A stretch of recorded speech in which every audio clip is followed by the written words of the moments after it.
दोस्तों स्वागत हमारे यूट्यूब चैनल एग्जाम सिटी में। बात करेंगे 69,000 शिक्षक भर्ती के सुप्रीम कोर्ट में सुनवाई को लेकर। तो इससे पहले अभी तक हमारे यूट्यूब चैनल एग्जाम सिटी को आप लोग सब्सक्राइब नहीं किए हैं तो प्लीज़ सब्सक्राइब कर लीजिए, साथ में बेल आइकन प्रेस कर लीजिए ताकि लेटेस्ट वीडियो का नोटिफिकेशन आप सबको मिलता रहे। दोस्तों सुप्रीम कोर्ट में क्या क्या हुआ, बीएड पर ही सुनवाई क्यों हुई, क्या बीएड बाहर होगा, कोर्ट का रुख किसके पक्ष में है, कल की सुनवाई निर्णायक होगी, अगली डेट कल लग चुकी है। तो क्या क्या हुआ कोर्ट में सब कुछ वीडियो के अंदर बताने वाले हैं। तो इससे पहले वीडियो को लाइक और शेयर ज़रूर कीजिए। तो आइए दोस्तों वीडियो शुरू करते हैं। दोस्तों जज साहब आज मूड बना के लाए थे कि इस केस को हम आज फाइनल कर ही देंगे, लेकिन पीएस पटवारिया सर सारे दिन जज साहब को उलझाए रहे, पूरे कोर्ट रूम को उलझाए रहे और ये केस आज भी फाइनल नहीं हो सका। कल की डेट लगा दी गई है, यानी कल निर्णायक सुनवाई देखने के लिए मिलेगी। जज साहब पूरा आर्गूमेंट पढ़ के आए थे। जैसे ही कोई रिपीट आर्गूमेंट होता तुरंत जज साहब से कह दिया जाता कि प्लीज़ रिपीट आर्गूमेंट ना किया जाए। तो जज साहब अगली सुनवाई कल का डेट लगा चुके हैं, लेकिन आज का क्या क्या हुआ सब कुछ बताने वाले हैं।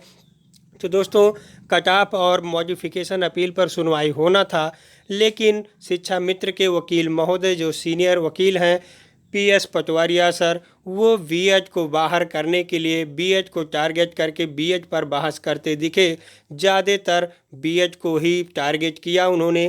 थोड़ा सा बहस कट ऑफ पे मिला, उन्होंने कट ऑफ 60-65 से कम करके 40 पर आने प्रयास किया, लेकिन जज साहब के टिप्पणी से वो फिर बीएड को बाहर करने पर ही चले गए बहस को लेकर अपने। तो जज साहब ने ये कहा कि जब 60-65 पर हमें इतने अभ्यर्थी मिल रहे हैं तो 40-45 क्यों किया जाए। और एक टिप्पणी उनके द्वारा और देखने के लिए मिला जो 60-65 को मजबूत करता है। उन्होंने ये कहा कि इसमें कई तरह से अभ्यर्थी हैं, बीएड, बीटीसी और शिक्षा मित्र, और सबका क्वालिफ़िकेशन मार्क 60-65 ही है। तो बीएड और बीटीसी को दिक्कत नहीं है तो फिर शिक्षा मित्रों को ही केवल दिक्कत क्यों है। ऐसा कहने पर वो अपने तरफ झुक गए, यानी पीएस पटवारिया सर बीएड पर फिर चले गए, क्योंकि उनका टारगेट बीएड ही है। बीएड जैसे डबल बेंच में देखने के लिए मिला था, बीएड पर हमेशा कट ऑफ को छोड़कर बीएड पर बहस किया जाता था, बीएड को टारगेट बना लिया जाता था। उसी तरह से यहाँ भी सुप्रीम कोर्ट में भी देखने के लिए मिला था।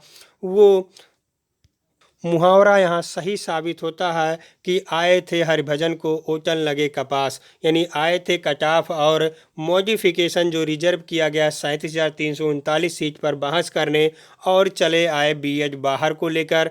लेकिन सरकार का रुख एकदम साफ है, कोर्ट का रुख एकदम साफ है। सरकार भी बीएड को नहीं बाहर कर रही है और कोर्ट भी बीएड को नहीं बाहर कर रहा। तब जब ये दोनों बीएड को बाहर नहीं कर पा रहे हैं तो शिक्षा मित्र के अकेले वकील कैसे बीएड को बाहर कर पाएंगे।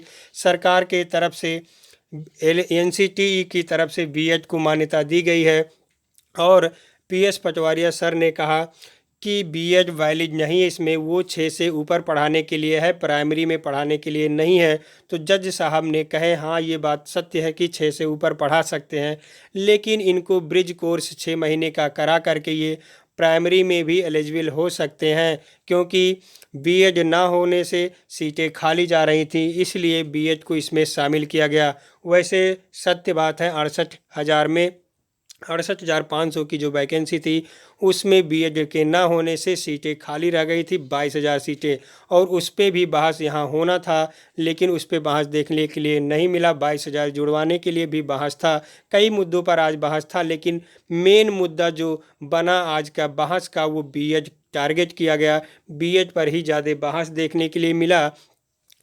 कट ऑफ मुद्दे पर थोड़ा सा ही बहस देखने के लिए मिला, लेकिन जज साहब ने स्पष्ट कह दिया कि जब हमें 60-65 पे मिल रहा है तो 40-45 पे हम क्यों कम करें मार्क, ताकि ज़्यादा लोग पास हैं। 40-45 पे करीब 2.5 लाख लोग पास हो रहे हैं, ऐसे में 69,000 सीट है, तो ये तो मुश्किल है कि 40-45 पर को कट ऑफ किया जाना, यानी 60-65 के पक्ष में कोर्ट का रुख एकदम स्पष्ट है कि 60-65 ही रहेगा।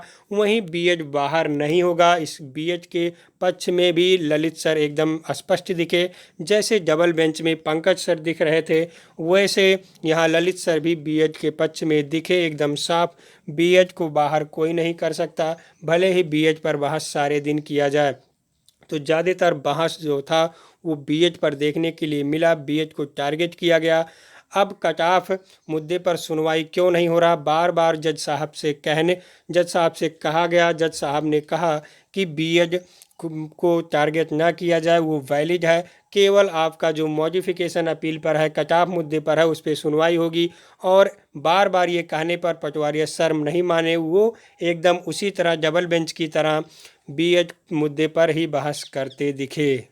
बार बार जज साहब से कहा गया कि केवल और केवल बहस होगी कट ऑफ और मॉडिफिकेशन अपील पर, लेकिन ऐसा नहीं हुआ। पीएस पटवारिया सर हमेशा बीएड को टारगेट करते रहे, बीएड पर बहस करते रहे, लेकिन कभी कभी बीच बीच में जज साहब की टिप्पणी आ जाता था कि बीएड बाहर नहीं होगा, ये एलिजिबल है, पूरी तरह से एलिजिबल है। और अंत में ये भी कह दिया गया कि क्या आप पहले इसको टारगेट किए थे, पहले इसको चैलेंज किए थे। जब फार्म आया, जब भरवाया गया, सुपरटेट हुआ, तो उनके द्वारा कहा गया नहीं। तो इस पर कोर्ट ने सख्ती दिखाई और कहा ये ऐसा यहाँ अब नहीं हो सकता, आप केवल और कट ऑफ मुद्दे और मॉडिफिकेशन पर बहस करें और इसको बाहर करने का प्रयास आप जो कर रहे हैं वो निरर्थक है। यानी कट ऑफ और मॉडिफिकेशन अपील पर केवल बहस होना चाहिए, बीएड पर बहस अब नहीं होगा। तो कल निर्णायक सुनवाई होगी और कल बहस केवल देखने के लिए मिलेगी कट ऑफ और मॉडिफिकेशन अपील पर। तो निश्चित रूप से कल सुनवाई देखने के लिए मिलेगी और हो सकता है सरकार को अंतरिम राहत मिले। आज की सुनवाई केवल पीएस पटवारिया सर खा गए, पूरे दिन उन्होंने बहस किया, लेकिन कुछ निर्णायक मौका नहीं सामने आया। अब कल की बहस में देखना होगा कि सॉलिसिटर जनरल क्या करते हैं। कल हो सकता है सरकार अपना पक्ष रखे और शाम तक हो सकता है सरकार को अंतरिम राहत दे दिया जाए कोर्ट के द्वारा, क्योंकि कोर्ट सरकार के पक्ष में दिख रही है। लगभग 99% सरकार के पक्ष में कोर्ट दिख रही है। तो निश्चित रूप से अभ्यर्थियों को, सरकार को राहत मिलेगा और जल्द से जल्द नियुक्ति पत्र दे दिया जाएगा। तो ज़्यादा जानकारी के लिए हमारे टेलीग्राम चैनल से जुड़ सकते हैं, लिंक आपको वीडियो के डिस्क्रिप्शन में मिल जाएगा। और इससे पहले अभी तक हमारे यूट्यूब चैनल एग्जाम सिटी को सब्सक्राइब भी नहीं किए हैं तो प्लीज़ सब्सक्राइब कर लीजिए, साथ में बेल आइकन प्रेस कर लीजिए ताकि लेटेस्ट वीडियो का नोटिफिकेशन आप सबको मिलता रहे। बहुत बहुत धन्यवाद वीडियो देखने के लिए।